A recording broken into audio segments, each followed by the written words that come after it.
Welcome to social school. मैं हूं आपकी अनुष्या दीदी एंड कैसे हैं मेरे सारे स्टूडेंट्स। आई होप आप सब ठीक हो एंड आई ऑल्सो होप कि आप लोग सुपर रेडी हो आज के सेशन के लिए। तो आज की ये क्लास है मेरे क्लास 12th के स्टूडेंट्स के लिए। हम लोगों ने ऑलरेडी एक चैप्टर फिनिश कर लिया है, era of one party dominance. आज के क्लास में हम इस चैप्टर से रिलेटेड सारे इंपॉर्टेंट क्वेश्चंस को करने वाले हैं। तो जैसा कि यहाँ पर लिखा है, आज की क्लास बहुत इंपॉर्टेंट है, तुम्हें बहुत ध्यान से सुनना है। तुम्हारे सीनियर्स के साथ भी ऐसा हुआ था, हमने मोस्ट इंपॉर्टेंट क्वेश्चंस में जो भी क्वेश्चंस डिस्कस करे थे वो एज इट इज तुम्हारे बोर्ड एग्जाम्स में आ गए थे। तो इस बार भी ऐसा बिल्कुल हो सकता है। वैसी कुछ क्लासेस नहीं होती जिसमें ऐसे नकली थंबनेल लगे हुए होते हैं कि सीबीएसई का पेपर लीक करा रहे हैं हम लोग, तो आज की क्लास कुछ उसी टाइप की क्लास है। बिल्कुल ऐसा हो सकता है कि तुम्हारे बोर्ड एग्जाम में यहां से कोई ना कोई क्वेश्चन आ जाए डायरेक्ट एज इट इज। ठीक है, तो ऑन दैट नोट हम लोग अपने सेशन को स्टार्ट करते हैं। आज हमें काफी सारे इंपॉर्टेंट क्वेश्चंस को करना है। इन इंपॉर्टेंट क्वेश्चंस में तुम्हारे एनसीईआरटी के क्वेश्चंस भी कुछ कुछ कवर्ड हैं और previous year questions mostly covered हैं। ऐसे क्वेश्चंस जो पहले भी बोर्ड एग्जाम में आ रखे हैं उनको भी हम लोग आज की क्लास में कवर करने वाले हैं। आगे बढ़ने से पहले एक बहुत ही अमेजिंग सरप्राइज है आप लोगों के लिए। फिलहाल हमारे अनअकैडमी में चल रहा है 20% तक का डिस्काउंट सीबीएसई के सारे सब्सक्रिप्शंस में। 20% ऑफ मतलब तुम लोग 10,000 तक अपने पैसों को बचा सकते हो इस डिस्काउंट के साथ। बट बहुत ही लिमिटेड टाइम के लिए है ये डिस्काउंट। तुम्हारे पास सिर्फ मई 26 का टाइम है, तो उसके अंदर अंदर तुम्हें जो भी सीबीएसई के कोर्सेज ज्वाइन करने हैं कर लो। कोर्स को ज्वाइन करते टाइम कोड यूज करना अनुष्या, ताकि तुम लोगों को मैक्सिमम डिस्काउंट्स मिले। चलो तो आगे बढ़ते हैं, हम लोग स्टार्ट करते हैं अब अपने सेशन को और देखते हैं कि अपना फर्स्ट क्वेश्चन क्या है। तो फर्स्ट क्वेश्चन में आप लोगों से पूछा है, explain any 4 reasons for the dominance of Congress party in first 3 general election. Question का क्या मतलब है? क्वेश्चन में पूछा जा रहा है कि यार कोई भी 4 कारण बता दो, कोई भी 4 रीजंस बता दो जिस वजह से पहले 3 जनरल इलेक्शन में यानी 1952 से लेकर 1967 तक, ठीक है, तो क्या 4 रीजंस थे जिसकी वजह से पहले 3 जनरल इलेक्शन में बार बार कांग्रेस जीत रही थी। हमें कांग्रेस के डोमिनेंस के कारण बताना है, ठीक है, कि क्या रीजन था जिसकी वजह से कांग्रेस डोमिनेट कर रही थी इलेक्शंस में। ओके, अगर ये क्वेश्चन बहुत ही कम नंबर में आता है फिर तो एक एक लाइन में तुम 4 रीजन को समझा दो। अगर लॉन्ग आंसर्स में आता है तो तुम्हें थोड़ा सा समझाना पड़ेगा उन रीजंस को। तो अभी हम लोग फिलहाल 4 रीजंस को देखते हैं। पहला रीजन क्या है, उस टाइम पे कांग्रेस में बहुत सारे फेमस करिज्मेटिक लीडर्स थे जिनको जनता बहुत ज्यादा पसंद करती थी एंड इस वजह से कांग्रेस को बहुत सारे वोट्स मिल रहे थे। जैसे कि उस टाइम पे कांग्रेस में हमारे जवाहरलाल नेहरू जी थे, सी राजगोपालाचारी थे, वल्लभ भाई पटेल थे। तो ये सारे बहुत ही पॉपुलर लीडर्स थे जिनको जनता बहुत ज्यादा पसंद करती थी एंड क्योंकि ये हमारे कांग्रेस में थे तो इसीलिए लोग कांग्रेस को बहुत ज्यादा पसंद करते थे और कांग्रेस को बहुत ज्यादा वोट मिल रहे थे। ये हमारा हो गया फर्स्ट रीजन। यहां तक तो क्लियर है सबको? सेकेंड रीजन देखते हैं and most important reason, Congress को अक्सर inheritor of the national movement की तरह देखा जाता है। जब हमारे इंडिया में ब्रिटिशर्स हमें बहुत परेशान कर रहे थे, जब हम लोग ब्रिटिशर्स के खिलाफ संघर्ष कर रहे थे, तब कांग्रेस सारे नेशनल मूवमेंट करा रही थी। सारे नेशनल मूवमेंट में कांग्रेस का सबसे इंपॉर्टेंट रोल था। इस वजह से भी कांग्रेस बहुत ज्यादा फेमस हो गई और जनता कांग्रेस को बहुत ज्यादा पसंद करने लग गई, जिसके वजह से स्टार्टिंग के कुछ इलेक्शन में कांग्रेस को बहुत ज्यादा वोट मिलते हैं। तो ये सेकेंड रीजन है। तुम्हें एज इट इज ये टर्म यूज करना है अपने आंसर में कि कांग्रेस क्या था, inheritor of the national movement. ये तुम्हें ये टर्म यूज करना है, ठीक है। नेक्स्ट क्या रीजन था जिसकी वजह से कांग्रेस डोमिनेट कर रही थी इलेक्शन में? तो हम कहते हैं कि Congress first of the block थी। अगेन ये टर्म भी तुम्हें लिखना है, ठीक है, ये जो रेड हो रखा है ना, ये टर्म तुम्हें आंसर में लिख कर आना है। तो फर्स्ट ऑफ द ब्लॉक थी Congress. First of the block का क्या मतलब है? कांग्रेस ने बहुत पहले एक वेल ऑर्गेनाइज्ड पॉलिटिकल पार्टी बना ली थी। हमारे इंडिया में काफी सारी पॉलिटिकल पार्टीज आजादी के अराउंड बन रही थी, पर कांग्रेस ने बहुत पहले एक ऑर्गेनाइज्ड पॉलिटिकल पार्टी बना ली थी एंड पूरे इंडिया में अपने प्रेजेंस को फैला दिया था। इस वजह से भी कांग्रेस को इलेक्शन के टाइम पे फायदा मिला। आप इसे कुछ इस तरीके से रिलेट कर सकते हो कि मान लो दो स्टूडेंट्स हैं ए और बी, ठीक है। तो अच्छा, मेरा एक स्टूडेंट बोल रहा था कि मैम हमेशा ए और बी क्यों होता है, कुछ और लिया करो। तो ठीक है, मुझे अचानक से याद आ गया, कुछ और लेते हैं यार, पी और क्यू ले लेते हैं, ठीक है। अगर तुम्हें कोई और नाम चाहिए तो मुझे कमेंट सेक्शन में कुछ सजेशंस देना। मेरे दिमाग में तो यही आते हैं कि दो बच्चे हैं ए और बी, ठीक है। कोई और नाम चाहिए तो कमेंट सेक्शन में सजेशन देना। चलो, तो मान लो दो बच्चे हैं पी और क्यू। एक बच्चा है हमारा पी, ये बहुत ही मतलब टॉपर टाइप का बच्चा है, ठीक है। जैसे ही 11th पास आउट हुआ ये, इसने बहुत दिल से पढ़ाई करना चालू कर दिया, ठीक है। एंड पूरे साल एकदम कंसिस्टेंट तरीके से पढ़ता है, हर क्लास में बैठता है, नोट्स बनाता है, ठीक है, टॉपर टाइप का बच्चा। अब हमारा जो क्यू है, ठीक है, क्यू ने क्या सोचा कि बोर्ड एग्जाम ही तो है और अनुष्या दीदी वन शॉट तो डाल ही देंगी चैनल पर, तो मैं क्या करूंगा, पूरे 12th में पूरा साल मैं ऐश मारूंगा और बोर्ड एग्जाम के 2 महीने पहले वन शॉट रिवीजन को देख के पूरा सिलेबस खत्म कर लूंगा, ठीक है। अब क्योंकि स्ट्रैटेजी तो देखो सुनने में तो बढ़िया लग रही है ना, पर जाहिर सी बात है जो पी है वो पूरे साल मेहनत कर रहा है ना, उसने तैयारी करना बहुत पहले चालू कर दिया था।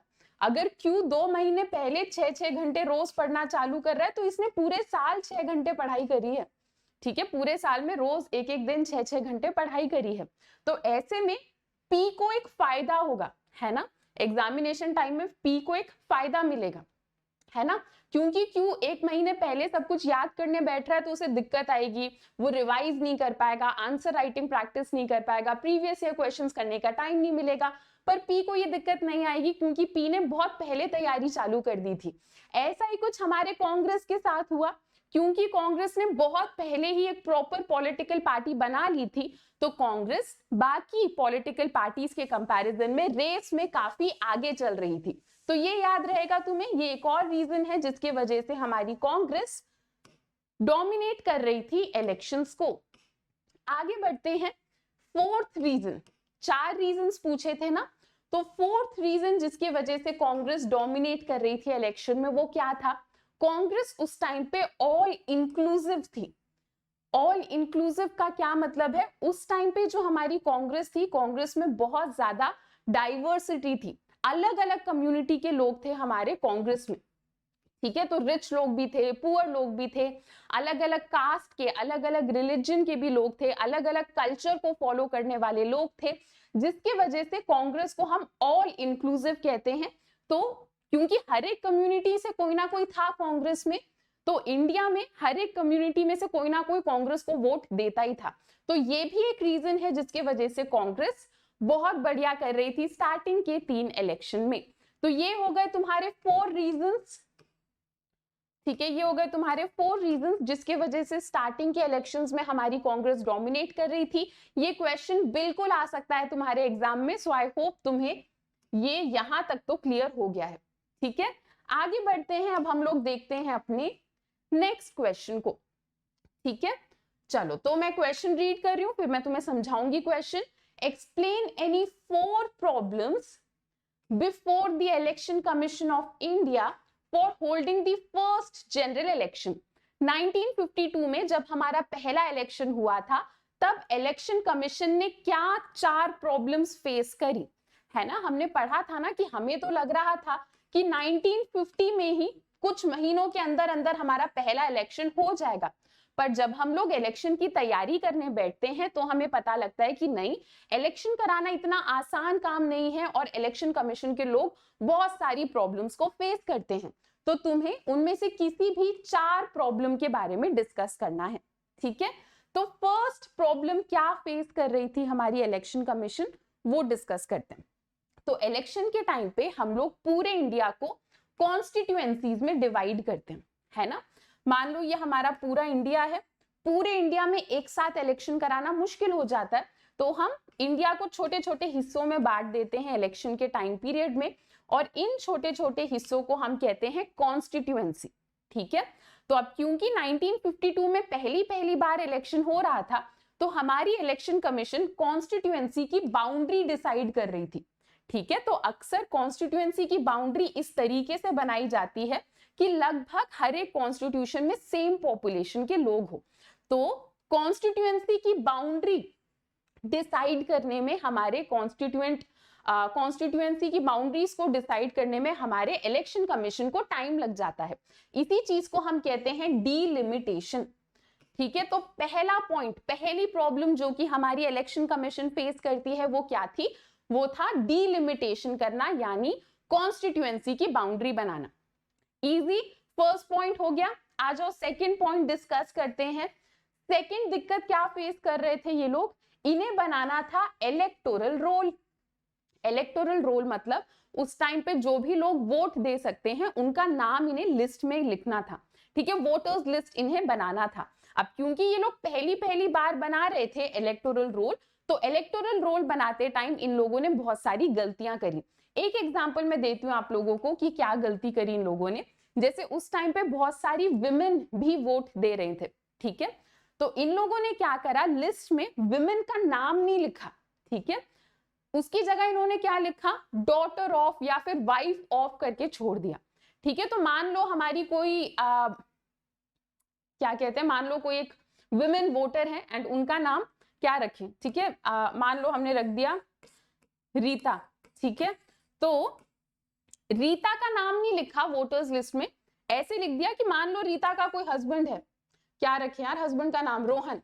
ठीक है, तो मान लो कि रीता का कोई हस्बैंड है रोहन, तो इन लोगों ने वोटर्स लिस्ट में क्या लिखा, रीता की जगह लिखा वाइफ ऑफ रोहन। तो ये तो गलत है ना, हमारी रीता की भी कोई पहचान है, रीता लिखना चाहिए था, वाइफ ऑफ रोहन नहीं लिखना चाहिए था। तो ये लोग क्या करते हैं, इलेक्टोरल रोल में ये लोग इस तरीके से औरतों का नाम लिख देते हैं, और जब इलेक्शन कमीशन इस लिस्ट को देखती है, इलेक्शन कमीशन कहती है कि ऐसे नहीं चलेगा, ये लिस्ट गलत है। ठीक है, तो इलेक्टोरल रोल बनाने में भी हमें टाइम लग जाता है। नेक्स्ट क्या था, उस टाइम पर हमारे इंडिया में सिर्फ 15% ऐसे लोग थे जो लिटरेट थे, जो पढ़े लिखे थे। तो हमारी इलेक्शन कमीशन ये सोच रही थी कि हमें वोटिंग का कोई ऐसा सिस्टम बनाना पड़ेगा जो कि सबको समझ आए, चाहे वो लिटरेट हो चाहे वो इलिटरेट हो, जैसे भी सिटीजन हो वो, हमें एक ऐसा सिस्टम बनाना है जो कि सबको समझ आए, है ना। तो ये सिस्टम के बारे में सोचने में भी इन्हें टाइम लग जाता है, क्योंकि हमारे इंडिया में उस टाइम पर सिर्फ 15% एलिजिबल वोटर्स ऐसे थे जो पढ़े लिखे थे। नेक्स्ट क्या था, हमारा जो पहला जनरल इलेक्शन था, ये डेमोक्रेसी का एक बहुत बड़ा टेस्ट था। ठीक है, सब लोग हमें क्रिटिसाइज करने में लगे हुए थे, सबकी नजर हमारे ऊपर थी। लोगों का ऐसा मानना था कि इंडिया जैसी, उस टाइम पर हमारी इंडिया बहुत पुअर और बहुत इलिटरेट कंट्री थी। ठीक है, वेस्ट के कंपैरिजन में हमारी इंडिया में गरीबी बहुत ज्यादा थी, लिटरेसी भी ज्यादा नहीं थी। तो सब लोग हमें मतलब ऐसे ताने मार रहे थे कि इंडिया जैसी पुअर और इलिटरेट कंट्री तो कभी डेमोक्रेसी ला ही नहीं सकती, कभी इलेक्शन करा ही नहीं सकती। तो ये हमारे इलेक्शन कमीशन के लिए एक बहुत बड़ा टेस्ट था, एक बहुत बड़ा चैलेंज था कि सब लोग ऑल ओवर द वर्ल्ड हमें क्रिटिसाइज करने में लगे हुए थे कि इंडिया से तो ये नहीं होगा। ठीक है, तो ये हमारे 4 प्रॉब्लम्स थे जो कि इलेक्शन कमीशन फेस कर रही थी। इसके अलावा भी अगर आप कोई एक्स्ट्रा पॉइंट ऐड करना चाहो तो कर सकते हो। ठीक है, एक बार जल्दी से रिवाइज कर लें क्या इन 4 पॉइंट को। पहला पॉइंट क्या है, डीलिमिटेशन। ठीक है, कॉन्स्टिट्यूएंसी की बाउंड्री बनाने में दिक्कत आ रही थी। सेकेंड पॉइंट क्या है, इलेक्टोरल रोल, वोटर्स लिस्ट बनाने में दिक्कत आ रही थी। थर्ड पॉइंट क्या है कि बहुत कम लोग हमारे इंडिया में लिटरेट थे। फोर्थ पॉइंट क्या है, सब लोग हमें क्रिटिसाइज कर रहे थे, सबको लग रहा था कि हम लोग करा ही नहीं पाएंगे अच्छे से इलेक्शन। ठीक है, चलो नेक्स्ट क्वेश्चन में आ जाओ। नेक्स्ट क्वेश्चन में क्या पूछा जा रहा है, describe any 2 significant changes in the method of voting in India since 1952। ठीक है, तुमसे ये पूछा जा रहा है कि 1952 के बाद हमारे इंडिया में वोटिंग का मेथड कैसे चेंज हुआ है। कोई भी 2, ठीक है, कोई भी 2 इंपॉर्टेंट चेंजेस बताओ जो कि हमारे मेथड ऑफ वोटिंग में आए हैं 1952 के बाद। तो तुम्हें याद होगा हमारे चैप्टर में एक बॉक्स है जिसमें तुम्हें समझाया जा रहा था कि कैसे वोटिंग करने का तरीका टाइम के साथ बदला है, एंड मैंने तुम्हें बता रखा है कोई भी बॉक्स स्किप नहीं करना है, उससे क्वेश्चन बिल्कुल हमारा आ सकता है। तो हमारे इससे जो पिछले लेक्चर्स हुए थे, पार्ट 1 एंड पार्ट 2 उसमें हमने डिटेल तरीके से पूरे चैप्टर को इसीलिए कवर करा। चलो तो अब हम इस क्वेश्चन में आते हैं। कोई भी 2 चेंजेस बताने हैं जो हमारे वोटिंग मेथड में आए हैं। तो जब हमारा इलेक्शन स्टार्ट हुआ था ना पहली बार, तब आपको पता है हम लोग वोट कैसे देते थे। हर एक कैंडिडेट के लिए ना एक सेपरेट बॉक्स होता था, ठीक है। तो जब हम वोट देने के लिए जाते थे तो हर एक कैंडिडेट का एक सेपरेट बॉक्स होता था और उस बॉक्स के ऊपर क्या होता था, कैंडिडेट का इलेक्शन सिंबल बना हुआ होता था, ठीक है। तो आपको जिस भी कैंडिडेट को वोट करना है आपको उनके बॉक्स के अंदर जाकर एक पेपर डालना होता था, ठीक है। तो वोटर्स को एक ब्लैंक बैलेट पेपर दिया जाता था एंड हमें जिनको भी वोट देना होता था हम उनके बॉक्स के अंदर वो ब्लैंक बैलेट पेपर डाल देते थे। तो स्टार्टिंग में ये तरीका था वोटिंग का, ठीक है। तो अलग अलग बॉक्सेस होते थे, ठीक है। उन बॉक्सेस में हमारे कैंडिडेट का इलेक्शन सिंबल बना हुआ होता था। हमें जिसे भी वोट देना होता था हम जाके उनके बॉक्स के अंदर बैलेट पेपर डाल देते थे। ये हमारा स्टार्टिंग का तरीका था वोट देने का। उसके बाद क्या होता है, कुछ टाइम के बाद ये मेथड चेंज होता है। तो स्टार्टिंग के 2 इलेक्शन के बाद हम लोग एक नया तरीका लेकर आते हैं वोट देने का। इसे हम क्या कहते हैं, बैलेट पेपर, ठीक है। तो बैलेट पेपर हमारा कुछ ऐसा दिखता था। बैलेट पेपर में पार्टी का नाम, ठीक है, कैंडिडेट का नाम और पार्टी का सिंबल भी बना हुआ होता था। तो हमें जिसको भी वोट देना होता था हम उनके नाम के साइड में, उनके सिंबल के साइड में स्टैंप मार देते थे, ठीक है। जैसे इस इमेज में दिख रहा है कि मान लो डी पार्टी को वोट देना है, यहाँ पे कोई सिंबल बना हुआ है, हमने यहाँ पे एक स्टैंप मार दिया कि हमें इनको वोट देना है। तो पहले 2 इलेक्शन के बाद ये तरीका फॉलो किया जाता था वोटिंग के लिए, ठीक है। तो सबसे पहले बॉक्स था, उसके बाद हम लोगों ने बैलेट पेपर में स्टैंप करना स्टार्ट कर दिया, ठीक है। उसके बाद क्या था, 1990s के एंड तक आते आते हम लोग फिर से अपना मेथड ऑफ वोटिंग चेंज करते हैं। हम लोग ईवीएम, इलेक्ट्रॉनिक वोटिंग मशीन को यूज करना स्टार्ट कर देते हैं, ठीक है। और 2004 तक आते आते ऑलमोस्ट पूरे इंडिया में हर जगह ईवीएम ही यूज होता था। तो ईवीएम कुछ ऐसा दिखता है। ईवीएम प्रॉपर एक मशीन है, आपको जिसको भी वोट देना है उनके सिंबल के साइड में जो बटन है उस बटन को प्रेस करना होता है और आपका वोट रजिस्टर हो जाता है, ठीक है। तो इस तरीके से ओवर द टाइम के साथ साथ हमारे इंडिया में वोटिंग का मेथड चेंज हुआ है। तो बस आपको इतना मेंशन कर देना है, आपको पूरे नंबर इस क्वेश्चन में मिल जाएंगे। चलो आगे बढ़ते हैं, देखते हैं हमारा नेक्स्ट क्वेश्चन क्या है। Briefly explain the role of opposition parties in India during Congress system। जब हमारे इंडिया में कांग्रेस सिस्टम चल रहा था उस टाइम पे ऑपोजिशन पार्टी के लोगों का क्या रोल था, वो लोग क्या करते थे, वो आपको शॉर्ट में समझाना है, ठीक है। तो एक एक करके देखते हैं। आज के टाइम पर ज्यादातर जो नॉन कांग्रेस पार्टीज हैं, आज के टाइम पर ज्यादातर जो ऐसी पार्टीज हैं जो कांग्रेस का हिस्सा नहीं है, उनका ओरिजिन 1950s में ऑपोजिशन पार्टी की तरह हुआ था, ठीक है। 1950s में वो अक्सर ऐसी पार्टीज कांग्रेस के ऑपोजिशन पार्टीज थे, ठीक है।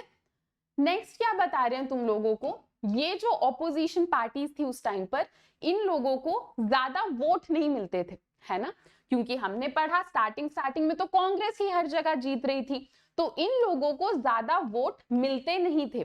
पर इसके बावजूद इनका एक बहुत इंपॉर्टेंट रोल था हमारे पूरे सिस्टम में। क्या था ये इंपॉर्टेंट रोल, ये लोग कांग्रेस के पॉलिसीज को क्रिटिसाइज करते थे। तो जनरली ऑपोजिशन पार्टी का यही काम होता है कि अगर रूलिंग पार्टी कोई कानून लेकर आई है तो उस कानून के बारे में, उस पॉलिसी के बारे में सोचना, क्रिटिसिज्म निकालना, गलतियां निकालना, तो ये कांग्रेस के पॉलिसीज से रिलेटेड क्रिटिसिज्म निकालते थे, ठीक है। नेक्स्ट, ये लोग रूलिंग पार्टी के ऊपर नजर रखते थे, चेक करते रहते थे कि कांग्रेस सही तरीके से काम कर रही है या नहीं, ठीक है। नेक्स्ट, ये लोग और क्या करते थे, अक्सर इन लोगों के इन्फ्लुएंस के वजह से कांग्रेस के अंदर जो बैलेंस ऑफ पावर है वो शिफ्ट होता रहता था। मतलब ये लोग बाहर से कांग्रेस को कहीं ना कहीं इन्फ्लुएंस करते थे एंड इनके वजह से लोगों के दिमाग में एक और चीज रहती थी कि हमारे पास एक ऑल्टरनेटिव है, ठीक है, हमारे पास एक डेमोक्रेटिक ऑल्टरनेटिव है। मतलब अगर कल को कांग्रेस कुछ ऐसा कर देती है जो हमें अच्छा नहीं लगता, तो कोई दिक्कत नहीं है, हमारे पास और भी पार्टीज हैं जिनको हम वोट देकर जिता सकते हैं। तो ऑपोजिशन पार्टी का और क्या काम था, ये एक ऑल्टरनेटिव देते थे हमें, ठीक है। जनता को लगता था कि हमारे पास एक और ऑप्शन है इनके वजह से। उस टाइम पर ना, जब कांग्रेस सिस्टम था, तो उस टाइम पर ऑपोजिशन लीडर्स और रूलिंग पार्टी के बीच का जो रिलेशन था वो बहुत यूनिक था, ठीक है। उस टाइम पर हमने देखा है कि कहीं ना कहीं ऑपोजिशन लीडर्स और रूलिंग लीडर्स साथ में मिलकर काम करने के लिए तैयार होते थे और दोनों एक दूसरे की बहुत ज्यादा इज्जत करते थे। जैसे फॉर एग्जाम्पल, जब हमारा पहला जनरल इलेक्शन हुआ था, उस टाइम पे ऑपोजिशन लीडर्स जैसे कि डॉक्टर अंबेडकर और श्याम प्रसाद मुखर्जी, ये लोग साथ में एक ही कैबिनेट में काम करते थे। एक और एग्जांपल देती हूं मैं, जो हमारे जवाहरलाल नेहरू जी थे, उन्होंने मतलब बहुत रिस्पेक्ट के साथ सोशलिस्ट पार्टी के लीडर्स को भी इनवाइट करा है अपने गवर्नमेंट को ज्वाइन करने के लिए, ठीक है। जैसे जयप्रकाश नारायण जो थे, नेहरू जी ने उनको भी इनवाइट करा कि आप भी आकर हमारी गवर्नमेंट को ज्वाइन करो। जैसे जैसे टाइम के साथ और इलेक्शंस होते गए, हमने देखा कि इलेक्शंस में कंपटीशन और बढ़ने लग गया, एंड आजकल के टाइम पे ऐसा सिनेरियो आपको देखने को नहीं मिलता। तो इसीलिए हम ऐसा बोल सकते हैं कि हमारे इंडिया के इलेक्शन में जो पहला फेज था, कांग्रेस सिस्टम वाला जो फेज था, वो क्वाइट यूनिक था। क्वाइट यूनिक मतलब वो थोड़ा अलग था, क्योंकि हमने बाद में ये सारी चीजें नहीं होती हुई देखी। तो अगर कोई इस सेंटेंस से भी तुम्हें क्वेश्चन पकड़ा दे कि the first phase of democratic politics in our country was quite unique, explain, तो तुम्हें क्वाइट यूनिक मतलब तुम्हें ये बताना है कि कांग्रेस डोमिनेट कर रही थी और उस टाइम पे opposition parties and ruling parties का रिलेशन भी थोड़ा अलग हुआ करता था, ठीक है।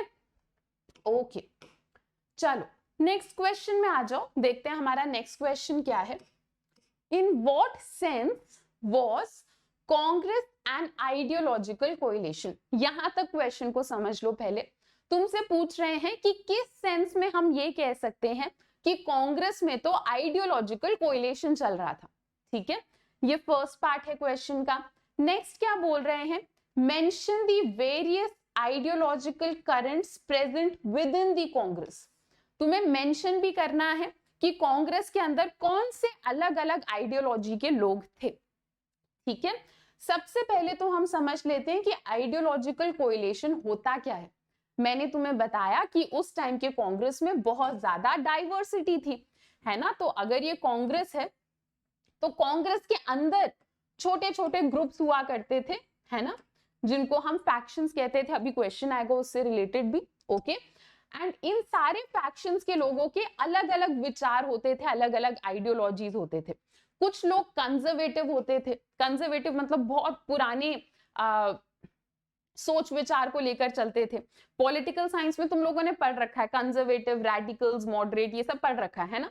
तो कंजर्वेटिव मतलब जो बहुत जल्दी चेंज पसंद नहीं करते, पुराने सिस्टम को ही चलाना चाहते हैं। तो कुछ लोग कंजर्वेटिव्स थे, ठीक है। कुछ लोग हमारे पैसिफिस्ट थे, ठीक है। पैसिफिस्ट मतलब ऐसे लोग जो कि वायलेंस, वॉर, ये सब पसंद नहीं करते, ठीक है। कुछ लोग सोशलिज्म को मानते थे, कुछ लोग सोशलिस्ट थे, ठीक है। कुछ लोग ऐसे थे जो कैपिटलिज्म को मानते होंगे तो कैपिटलिस्ट थे। तो ऐसे अलग अलग आइडियोलॉजी के लोग थे। तो बोला है ना इन लोगों ने कि अलग अलग आइडियोलॉजिकल करंट्स को मेंशन करो। तो तुम जो भी तुम्हें इजी लगे उन आइडियोलॉजी को मेंशन कर दो, जैसे कंजर्वेटिव लिख दो, पैसिफिस्ट लिख दो, एक्सट्रीमिस्ट भी लिख सकते हो तुम लोग। एक्सट्रीमिस्ट का मतलब ऐसे लोग जिनके बहुत एक्सट्रीम पॉलिटिकल और रिलीजियस बिलीव्स होते हैं, ठीक है, किसी आइडियोलॉजी को लेकर जो बहुत एक्सट्रीम होते हैं, ठीक है। तो ऐसे अलग अलग आइडियोलॉजी के लोग साथ में मिलके कांग्रेस में काम करते थे। तो हमने वेरियस आइडियोलॉजिकल करंट्स तो स्टार्टिंग में ही मेंशन कर दिए। अब कांग्रेस आइडियोलॉजिकल कोएलिशन था कैसे? आइडियोलॉजिकल कोएलिशन का मतलब तो आ गया समझ, मतलब एक ही पार्टी के अंदर अलग अलग आइडियोलॉजी के लोग साथ में मिलकर काम कर रहे हैं। तो कांग्रेस उस टाइम पर एक प्लेटफॉर्म था जहां पर तुम ज्वाइन करके अपने इंटरेस्ट को एक्सप्रेस कर सकते थे। तो अलग अलग आइडियोलॉजी के लोग अपने आप को एक्सप्रेस करने के लिए कांग्रेस को ज्वाइन करते थे, ठीक है। इस टाइम पर क्या था, कांग्रेस के अंदर छोटे छोटे ऑर्गेनाइजेशंस थे और इन छोटे छोटे ऑर्गेनाइजेशंस का खुद का ऑर्गेनाइजेशनल स्ट्रक्चर होता था, खुद का संविधान भी होता था। कुछ पार्टीज बाद मतलब स्टार्टिंग में तो कांग्रेस का पार्ट थी, पर बाद में जाके कांग्रेस से हट जाती हैं और कांग्रेस की ही ऑपोजिशन पार्टी बन जाती हैं। जैसे for example Congress socialist party starting में ये कांग्रेस का पार्ट थी, फिर कुछ 1948 के अराउंड ये कांग्रेस से हट जाती है और खुद की पार्टी बनाती है सोशलिस्ट पार्टी, और फिर ये कांग्रेस के खिलाफ ऑपोजिशन पार्टी का काम किया करती थी। ठीक है, तो ये तो हमारा ये पॉइंट हो गया कि कैसे कांग्रेस में आइडियोलॉजिकल कोरिलेशन था। चलो नेक्स्ट क्वेश्चन पर आ जाओ। Define faction. फैक्शन का क्या मतलब होता है ये आप लोगों को बताना है। ठीक है, तो प्रॉपर बुकिश डेफिनेशन यहाँ पर लिखी है, मतलब जो तुम्हें लिखकर आना है एग्जाम में वो यहाँ पर लिखा है। फैक्शन क्या है? ये ग्रुप है जो कि पार्टी के अंदर बनता है। ठीक है, प्रॉपर डेफिनेशन यहाँ पे लिखी है। इस डेफिनेशन का मतलब मैं आप लोगों को समझा देती हूँ। तो अगर ये कांग्रेस है पूरी, तो मैंने बताया ना उस टाइम पर क्या था, कांग्रेस के अंदर छोटे छोटे ग्रुप्स थे जिनके अलग अलग विचार होते थे, खुद का स्ट्रक्चर होता था, खुद का कॉन्स्टिट्यूशन होता था। तो कांग्रेस के अंदर ये जो छोटे छोटे ग्रुप्स बने हैं, इसको हम क्या कहते हैं? इसको हम कहते हैं फैक्शन। फैक्शन हो गया सबको क्लियर? ठीक है, इसे हम फैक्शन कहते हैं। अक्सर अलग अलग फैक्शन के लोगों के अलग अलग सपने, अलग अलग एम्बिशंस, अलग अलग आइडियोलॉजीज होते थे। ठीक है, अलग अलग लीडर्स भी होते थे अलग अलग फैक्शंस के। नेक्स्ट क्वेश्चन में आ जाओ। India's experiment with universal adult franchise appeared very bold and risky. Justify the statement. कह रहे हैं कि इंडिया ने जो पहला इलेक्शन करा था, वो पहला इलेक्शन बहुत सारे लोगों को लगता था कि ये तो बहुत बोल्ड और रिस्की है। मैंने बताया था ना कि जब हम पहला इलेक्शन कर रहे थे तो सब लोग हमें क्रिटिसाइज कर रहे थे, तो अक्सर लोग बोलते थे कि बहुत बोल्ड और रिस्की है हमारा पहला इलेक्शन। क्यों ऐसा लोग क्यों बोलते थे? जस्टिफाई करो इस स्टेटमेंट को। ठीक है, तो एक रीजन जिसकी वजह से लोग कहते थे कि हमारे यहाँ इलेक्शन कराना तो बहुत रिस्की है, बहुत बोल्ड है, वो ये था कि इंडिया के कंट्री का साइज भी बहुत ज्यादा है, पॉपुलेशन भी बहुत ज्यादा है, तो इसीलिए लोगों को लगता था इतने बड़े कंट्री में इलेक्शन कराना तो थोड़ा सा अनयूजुअल है। ठीक है, नेक्स्ट एक और रीजन जिसके वजह से लोगों को लगता था कि ये थोड़ा बोल्ड और रिस्की स्टेप है, वो ये था कि 1952 में हमारी कंट्री जो थी वो बहुत पुअर थी और बहुत इलिटरेट थी। तो लोगों को लगता था कि एक ऐसी कंट्री कैसे इलेक्शन करा सकती है। इससे पहले जितनी भी कंट्रीज ने इलेक्शन कराया था, ज्यादातर कंट्रीज इंडिया के कंपैरिजन में बहुत रिच और डेवलप्ड थी। तो लोगों के दिमाग में एक ऐसा आइडियोलॉजी था कि इलेक्शन तो सिर्फ डेवलप्ड कंट्रीज, रिच कंट्रीज करा सकती हैं, इंडिया जैसी कंट्रीज नहीं करा सकती। आप इसमें एक और पॉइंट मेंशन कर सकते हो कि स्टार्टिंग में जब भी लोग इलेक्शन कराते थे बाकी कंट्रीज में, तो उन्होंने विमेन को वोटिंग राइट नहीं दिए थे, पर हमने विमेन को भी वोटिंग राइट दिए थे। तो बाकी कंट्रीज ये सोचकर भी मतलब थोड़ा क्रिटिसाइज करती थी कि इन लोगों को तो इलेक्शन ही कराना नहीं आता है। ठीक है, इतने पॉइंट्स लिख दोगे, इट्स मोर देन इनफ, तुम्हें सारे नंबर मिल जाएंगे। आगे बढ़ते हैं, नेक्स्ट क्वेश्चन पर आते हैं। Mention the AIIMS and goals of socialist party of India, why the party could not prove itself as an effective alternative to Congress। ठीक है, सबसे पहले जो फर्स्ट पार्ट है क्वेश्चन का, उसमें हमसे बोला जा रहा है कि सोशलिस्ट पार्टी ऑफ इंडिया जो है उसके एम्स और गोल्स बताओ, उस पार्टी के क्या क्या एम्स थे, गोल्स थे, वो बताओ। नेक्स्ट तुमसे पूछा जा रहा है कि हम सोशलिस्ट पार्टी ऑफ इंडिया को कांग्रेस का ऑल्टरनेटिव क्यों नहीं मानते। ठीक है, हम ऐसे क्यों नहीं मानते कि कांग्रेस को अगर वोट नहीं देंगे तो कोई बात नहीं, सोशलिस्ट पार्टी को वोट देते हैं। ठीक है, टाइम के साथ लोग ऐसा मानना छोड़ देते हैं कि सोशलिस्ट पार्टी ऑल्टरनेटिव है कांग्रेस का। ऐसा क्यों, तुम्हें समझाना है। चलो, तो पहले हम लोग सोशलिस्ट पार्टी के एम्स वगैरह डिस्कस करते हैं। सोशलिस्ट पार्टी की क्या आइडियोलॉजी थी कि कंट्री में सोशलिज्म फॉलो करना है डेमोक्रेटिक तरीके से। सोशलिज्म में मेनली ये कहा जाता है कि जितने भी सिटीजन्स हैं उनके पास इक्वल रिसोर्सेज होने चाहिए। तो सोशलिस्ट पार्टी कहती थी कि कंट्री में डेमोक्रेसी होनी चाहिए और सोशलिज्म होना चाहिए। स्टार्टिंग में कांग्रेस इस चीज को सपोर्ट नहीं करती थी। कांग्रेस ने स्टार्टिंग में कभी ऐसा ओपनली नहीं बोला कि भाई हम तो सोशलिज्म को सपोर्ट करते हैं। तो इसीलिए स्टार्टिंग में सोशलिस्ट पार्टी को लोग कांग्रेस से अलग मानते थे कि चलो ये पार्टी कांग्रेस से कुछ हटके कर रही है, कुछ अलग कर रही है। ये जो पार्टी है ये कांग्रेस को बहुत क्रिटिसाइज करती थी, कांग्रेस की बहुत बुराइयां करती थी, ये कह के कि कांग्रेस वर्कर्स और फार्मर्स, पेजेंट्स, इनके लिए कुछ नहीं करती, कांग्रेस तो सिर्फ अमीर लोगों के लिए कुछ ना कुछ करती रहती है, वर्कर्स, पेजेंट्स और गरीब लोगों के ऊपर ज्यादा ध्यान नहीं देती। तो ये सोशलिस्ट पार्टी का स्टार्टिंग का स्टैंड था, ये एम था सोशलिस्ट पार्टी का। कुछ टाइम के बाद क्या होता है, कांग्रेस पार्टी क्या करती है, कांग्रेस पार्टी खुद बोल देती है कि भाई हम भी सोशलिज्म के ऊपर विश्वास रखते हैं। ठीक है, तो 1955 तक आते आते कांग्रेस पार्टी खुद बोलने लग जाती है कि हाँ सोशलिज्म अच्छा है। तो ऐसे में सोशलिस्ट पार्टी के पास जो एक यूनिक पॉइंट था कि कांग्रेस जो चीज नहीं कर रही वो सोशलिस्ट पार्टी कर रही थी ना, पर फिर बाद में कांग्रेस भी कहती है कि हम भी यही करेंगे। तो ऐसे में सोशलिस्ट पार्टी का जो यूनिक पॉइंट था वो खत्म हो जाता है और लोग सोशलिस्ट पार्टी को कांग्रेस का एक ऑल्टरनेटिव की तरह देखना छोड़ देते हैं। ठीक है, चलो तो ये सोशलिस्ट पार्टी के बारे में हम लोगों ने डिटेल में डिस्कस कर लिया है। नेक्स्ट क्वेश्चन में आते हैं, how did India's first general election become a landmark in the history of democracy all over the world. पूरे वर्ल्ड में, ठीक है, जब हम डेमोक्रेसी की हिस्ट्री को पढ़ते हैं तो हमारे इंडिया का 1952 वाला इलेक्शन इतना खास क्यों था, वो एक लैंडमार्क इलेक्शन क्यों बना। ठीक है, एक एक करके पॉइंट देखते हैं। तो हमारे इंडिया का जो 1952 वाला इलेक्शन था वो बहुत कॉम्पिटिटिव था। ठीक है, ऑन एन एवरेज 4 से भी ज्यादा लोग एक सीट के लिए लड़ रहे थे, तो कंपटीशन बहुत हाई था हमारे 1952 वाले इलेक्शन में। नेक्स्ट क्या था, हमारा जो 1952 वाला इलेक्शन था उसमें हाफ से भी ज्यादा एलिजिबल वोटर्स आए थे वोट देने के लिए। वोटर्स टर्नआउट बहुत अच्छा था, लोगों को लग रहा था कि शायद लोग वोट देने ही नहीं जाएंगे, ऐसा नहीं हुआ। 50% से भी ज्यादा लोग, आधे से भी ज्यादा लोग वोट देने के लिए आते हैं, जो कि बहुत अच्छी बात थी। नेक्स्ट क्या था, जब हमारे यहाँ पे रिजल्ट डिक्लेयर होता है ना तो सब लोग मानते हैं कि हाँ एकदम फेयर रिजल्ट है, क्योंकि जो पार्टीज हार रही थी ना उन्होंने भी चुपचाप हार मान लिया था कि हाँ रिजल्ट में कुछ गलत नहीं है, हम लोग मानते हैं कि रिजल्ट फ्री और फेयर है। तो इससे ये प्रूव हो गया था कि हमारा 1952 का इलेक्शन एकदम डेमोक्रेटिक था।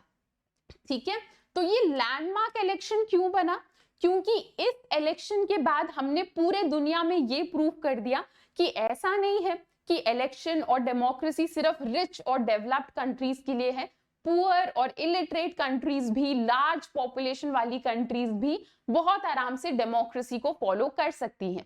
तो इसीलिए इंडिया के इस इलेक्शन को लैंडमार्क इलेक्शन कहा जाता है डेमोक्रेसी के हिस्ट्री में।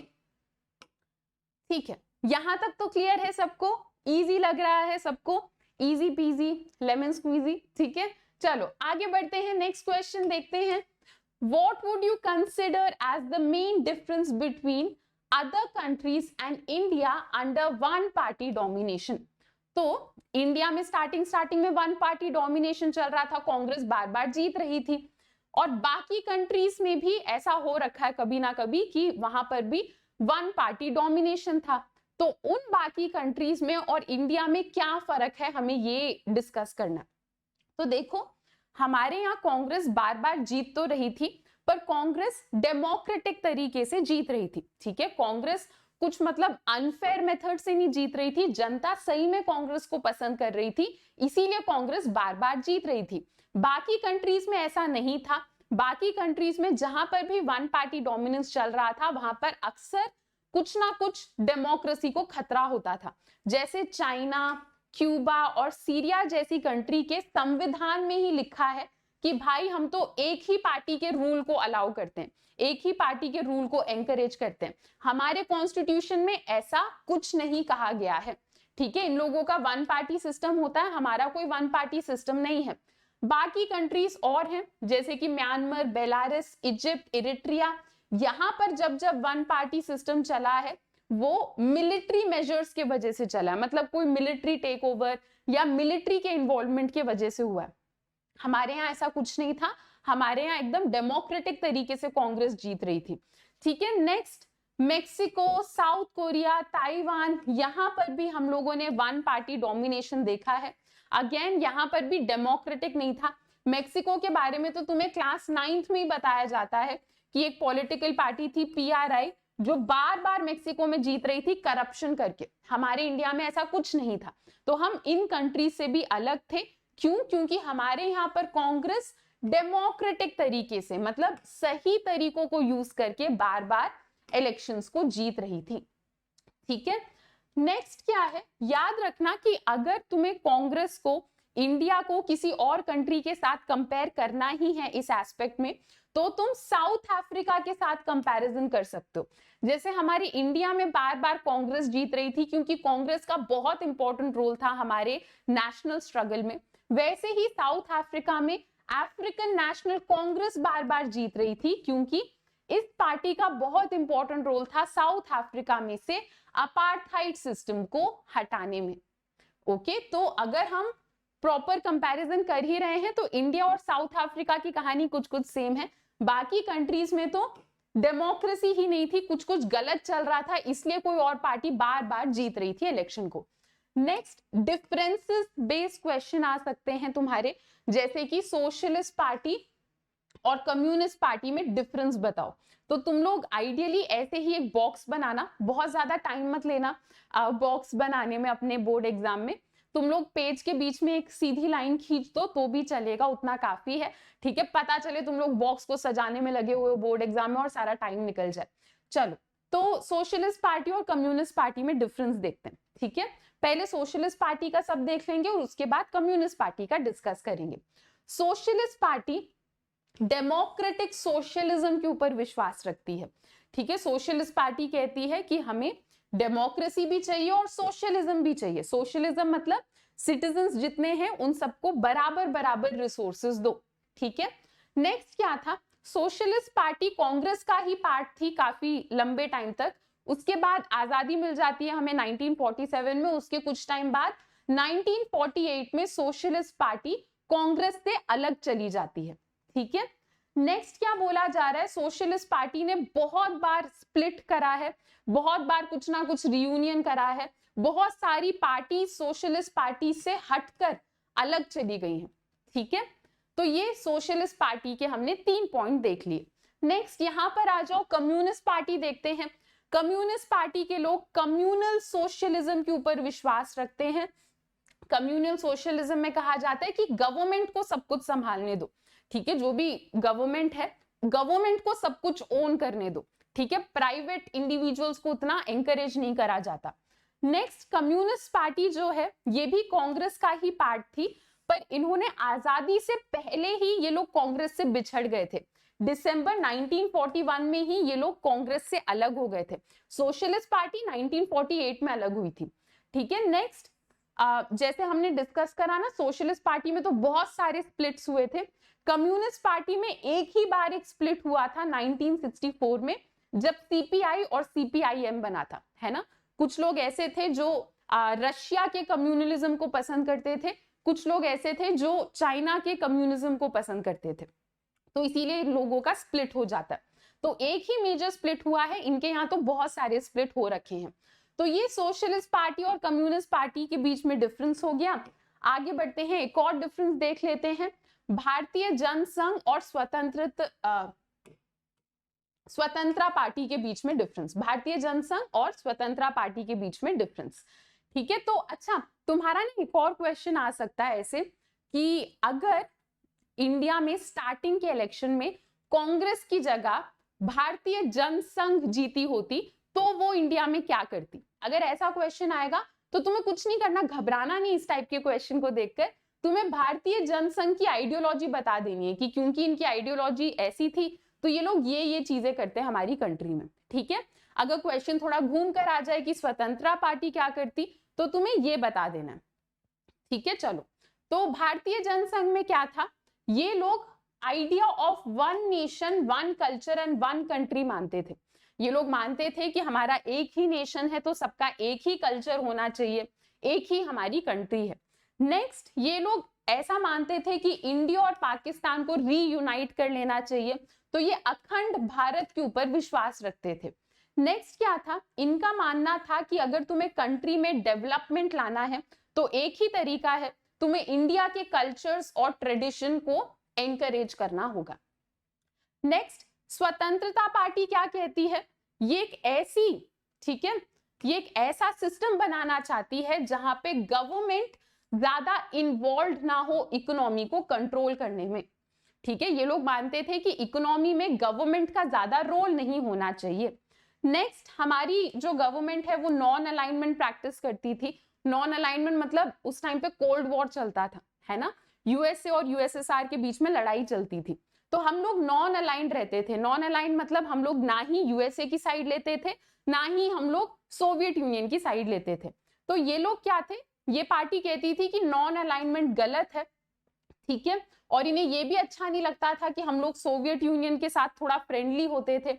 ये लोग कहते थे कि हमें यूएसए की साइड लेनी चाहिए, यूनाइटेड स्टेट्स की साइड लेनी चाहिए, ठीक है। नेक्स्ट, इनका मानना था कि कंट्री रिच कब होगी, कंट्री में डेवलपमेंट कब होगा, जब हम लोगों को इंडिविजुअल फ्रीडम मिलेगा, जब हर एक इंसान के हाथ में आजादी होगी, तभी हमें प्रॉस्पेरिटी मिलेगी, तभी हम लोग डेवलपमेंट कर पाएंगे, ऐसा इस पार्टी का मानना था, ठीक है।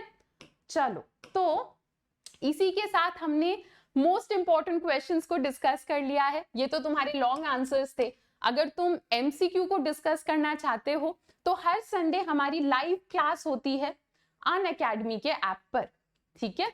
और वैसे ये तो रिकॉर्डेड लेक्चर था, अगर तुम मेरे लाइव क्लासेस में आना चाहते हो तो रोज मेरी लाइव क्लासेस भी होती हैं अनअकैडमी के ऐप पर, एंड उन क्लासेस का लिंक आपको इसी चैनल के कम्युनिटी के सेक्शन में मिल जाएगा, या फिर मैं टेलीग्राम पर भी आपको लिंक भेज दिया करूंगी। एकदम फ्री क्लासेस होती हैं, तो उन फ्री क्लासेस को ज्वाइन करने के लिए आपको कोड यूज करना है अनुष्या। तो इस पूरे वीक हम जो कुछ भी पढ़ेंगे, जैसे era of one party dominance चल रहा है, एंड कुछ दिन के बाद तुम्हारा न्यू चैप्टर भी स्टार्ट हो जाएगा, तो उससे रिलेटेड संडे एक क्विज होता है, लाइव क्विज होता है। तो अगर आप उस फ्री क्लास को ज्वाइन करना चाहते हो तो आपको ये कोड यूज करना होगा अनुष्या। इसके अलावा, क्योंकि आप लोग कह रहे हो कि ह्यूमैनिटीज के लिए एक प्रॉपर आपको बैच भी चाहिए, तो बहुत जल्द ह्यूमैनिटीज के लिए हम लोग एक बैच भी लाने वाले हैं। जब वो बैच आएगा तो उस बैच में एनरोल करने के लिए भी आपको कोड यूज करना होगा अनुष्या, ठीक है। चलो, बाकी अब हमारा ये चैप्टर फिनिश हो गया है, तो इस चैप्टर से रिलेटेड जो नोट्स हैं वो मैं आपको टेलीग्राम पे दे दूंगी। टेलीग्राम का चैनल आपको वीडियो के डिस्क्रिप्शन में मिल जाएगा, एंड सोशल स्कूल हमारा टेलीग्राम चैनल है, वहां पर मैं आपको इस चैप्टर से रिलेटेड नोट्स भेज दूंगी। और जब भी वहां पर मेरी कोई भी लाइव क्लास होती है या कोई भी क्लास होती है तो इस टेलीग्राम चैनल पर अपडेट आ जाता है, तो आप चैनल को ज्वाइन कर लो ताकि आप अपडेटेड रहो। एंड एक और सुपर इंपॉर्टेंट चीज, फिलहाल हमारे अनअकैडमी के सारे सीबीएसई के कोर्सेज में है 20% तक का ऑफ। 20% तक का ऑफ मतलब तुम लोग 10,000 तक अपने पैसे बचा सकते हो इस सब्सक्रिप्शन के थ्रू, ठीक है। एंड अगर आप इंटरेस्टेड हो इस सब्सक्रिप्शन में तो मैं बता दूं, ये डिस्काउंट बहुत ही लिमिटेड टाइम के लिए है, सिर्फ मई 26 तक का टाइम है आपके पास इस डिस्काउंट को अवेल करने का। तो उससे पहले आपको जो भी सीबीएसई के सब्सक्रिप्शन चाहिए जल्दी जल्दी ज्वाइन कर लो, ताकि आप लोगों को मैक्सिमम डिस्काउंट्स मिले। आपको कोड यूज करना है अनुष्या, ANUSHYA, ठीक है। तो आज मेनली यही मुझे बताना था आपको इस क्लास में। इसी के साथ हम लोगों ने इंपॉर्टेंट क्वेश्चंस को भी कवर कर लिया है।